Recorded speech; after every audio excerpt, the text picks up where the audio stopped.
Hello, once again, it's Damon for another list, or not really a list, another Rebooking WrestleMania. This time I'll take the first ever Canadian WrestleMania and I'm going to rebook it in two parts. That's right, I'm going to start with WrestleMania 6 in Pontiac Silvertone. I'm doing an old Hogan here. I'm not that old. But same principle. I want just about everybody in the roster to be on the card. And I do not want to take away some great matches, so I'll have to do what I got. So the first match, the opening match of WrestleMania 6 Night 1 will be Tito Santana versus Rick Martel. And this feud was basically boiling over, and I'm surprised never had a one-on-one singles match at WrestleMania. You have it here. And Rick Martel wins.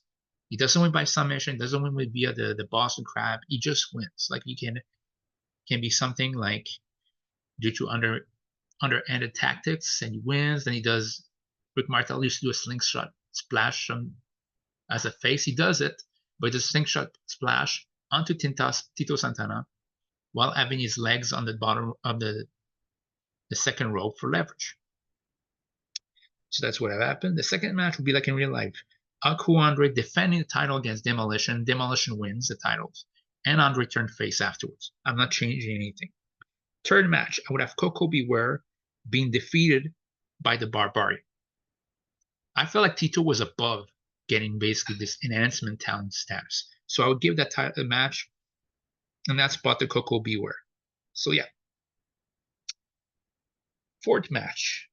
We need the mixed tag match on the card, and we'll have it. It was be Mr. Perfect teaming up with Sherry Martel against Dusty Rhodes Bebe and his partner, Rockin' Robin.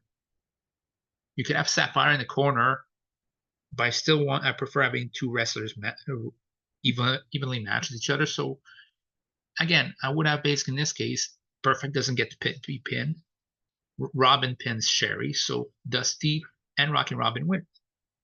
Fifth match, Earthquake versus Superfly Jimmy Snuka. Is Superfly's Jimmy Snuka's first match at WrestleMania, and indeed gets squashed by the Earthquake. 1, 2, 3, that's over. Sixth match also a squash with Big Boss Man beating Akeem, like in real life. And that's the main event of Night 1 of WrestleMania 6 will be Jake the Snake Roberts, faced against $1 Million Man, Ted DiBiase, with the $1 Million title on the line. And unlike in real life, I want Jake the Snake Roberts to win the title. Even if it's a $1 Million title, you still have Jake win a title, which might have been a self-made title, but was still a prestigious self-made title. You have Jake Roberts leave WrestleMania and end Night 1 of WrestleMania 6 with the $1 Million title. Now, let's go to Night 2. I would start off the Rockers. You could have it. I didn't want him to face Orient Express. I felt like Orient Express was kind of bland. I would have basically Hercules turn heel after the Royal Rumble 990 because he was in the Final Four. He gets frustrated that he didn't get the success he thought he would be. Paul Roma is a hothead. Both team up together, and you have Rockers as Powers and Glories at WrestleMania 6. Powers and Glory win. So that would be this. Then you would have Brutus Beefcake versus Bad News Brown. I would have Bad News win. Then in the third match, you have the Art Foundation versus Rhythm and Blues in the #1 contendership for the World Tag Team titles at SummerSlam. Art Foundation win, but this time it'd be like WrestleMania 5 in real life. It'd be like an 8-10 minute match. So that'd be this. You would have Jim Duggan and Hillbilly Jim taking on the Orient Express. You have the Orient Express win here by being Hillbilly Jim, which sets up Nikolai Volkoff's face turn later on because at SummerSlam 990, he teams up with Jim Duggan to beat the Orient Express. I would have had done there. Then another feud that should have been finished up at WrestleMania rather than basically now. Show Rowdy Piper versus Ravishing Rick Rude. And I know Rowdy Piper didn't lose often, but I would have him losing here because if Ravishing Rick Rude is going on to challenge for the World WWE title, then I think Piper should have lost. And yeah. Now, usually I would have 7 matches on each, or at least both basically the same number of matches, an equal number of matches, but in this case, no. Because the main event will be a first time ever, a triple threat match. It'd be for the WWE title.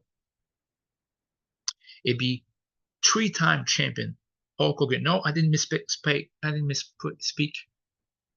He'd be a three-time champion because he won the second WWE title at WrestleMania 5, but would have lost it in January 1990 to Macho Man Randy Savage, or now Macho King Randy Savage, on the Saturday Night Main event. Now, Macho King Randy Savage would have kept the title up till early March 1990, where he lost it back to Hulk Hogan in a match that involved Buster Douglas or Mike Tyson as a special guest referee. That would be very significant. So you have Hulk Hogan as reigning WWE champion versus Macho King Randy Savage, who's cashing in his rematch clause tonight, versus the Royal Rumble 990 winner, who is also the Intercontinental champion, the Ultimate Warrior. So Hulk Hogan versus Ultimate Warrior versus Macho Man Randy Savage for both the WWE title and IC title. The winner takes all. And it would lead, basically, it would be an awesome match. Preview Ultimate Warrior versus Randy Savage. And Savage would be taken out, basically. He would be received, he'd be taken out. The first one to be taken out would be pinned. But after a big boot, basically when Hogan hulks up, he received a big boot, a leg drop. 1, 2. Basically, Warrior goes to splash Hogan, but Hogan moves and Warrior ends up splashing Savage. Anyway, it breaks a count. And basically, Hogan tries the same thing. Basically, Hogan would have kicked out of the splash. Warrior would have kicked out the elbow. So, and Hogan would have tried to do the leg drop on Warrior. He moves, and like in real life, he does a splash, a second splash on Hogan. He would take 2 splash for Hogan to be pinned, and Warrior wins the title and ends up being champion for both. Singles championship will be on the Ultimate Warrior's waist. That's how I would have ended WrestleMania. So let me know what you think and comment down below. Let me know, and I'll see you guys later.